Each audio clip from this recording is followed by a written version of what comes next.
ഒരു file paper എടുത്തിട്ട് ഒരു പാവപ്പെട്ട സ്ത്രീ വരുന്നത് കണ്ടപാടെ നമ്മൾ വായിച്ചു നോക്കി, കണ്ണടക്കം ഇട്ടിട്ടുണ്ട്. ഈ വരുന്ന സ്ത്രീ ഇവരുടെ ഭർത്താവ് ടെറസിന്റെ മേലേന്ന് വീണ് പരിക്ക് പറ്റിയതാണ്. ചികിത്സാ ചെലവിൽ 10 ലക്ഷം ചെലവായി. ഈയിടെ ഫെബ്രുവരി മാസത്തിൽ മരണപ്പെട്ടു. മക്കൾ 3 പേരും മാനസിക രോഗികളാണ്. നിങ്ങൾ കാര്യമായി ഉദാരമായി സംഭാവന ചെയ്യുക. Abubakar Haji president, Abdullah Haji general secretary.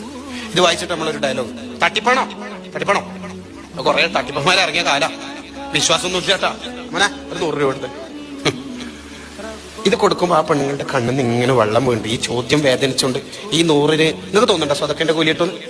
നിങ്ങൾക്കറിയാലോ, ഈ പെണ്ണുങ്ങൾ അടുത്ത വീട്ടിലേക്ക് പോകുമ്പോൾ അപ്പുറത്തെ വീട്ടിലെ സ്ത്രീ പാത്രം ഇങ്ങനെ കഴുകണ്ട. അപ്പൊ ആരോ വന്നപ്പോ കൊടന്ന് വലൈക്കും അസ്സലാം, എന്തായാലും എനിക്ക് തോന്നുന്നു ശരിക്കും വായിക്കാനറിയാം, സഹായത്തിന് വന്നായിരിക്കും അല്ലേ.